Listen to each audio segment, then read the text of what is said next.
YCP అధినేత YS Jagan mega డిఎస్సీపై చేసిన వ్యాఖ్యలకు ఏపీ మంత్రి నారా లోకేష్ కౌంటర్ ఇచ్చారు. మెగా డిఎస్సీనా దగా డిఎస్సీనా అని జగన్ సంబంధించిన ప్రశ్నలకు ఎక్స్ వేదికగా ధీటుగా బదులిచ్చారు.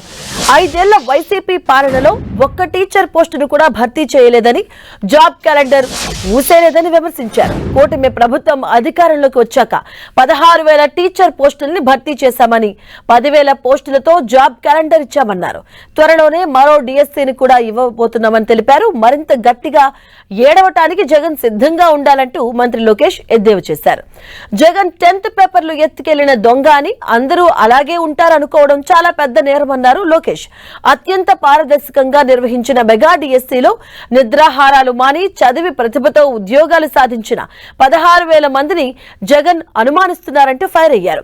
మెగా డిఎస్సీలో ఎంపికైన టీచర్లు అందరికీ జగన్ లెంపలు వేసుకుని క్షమాపణలు చెప్పారని డిమాండ్ చేశారు.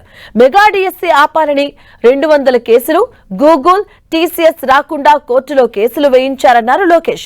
ఇక రాష్ట్రానికి పెట్టుబడులు రాకుండా, యువతకు ఉద్యోగ అవకాశాలు లేకుండా వారి భవిష్యత్తును నాశనం చేయాలని చూస్తున్న జగన్ మిమ్మల్ని రాష్ట్ర ప్రజలు ఎన్నటికీ క్షమించబోరంటూ హెచ్చరించారు.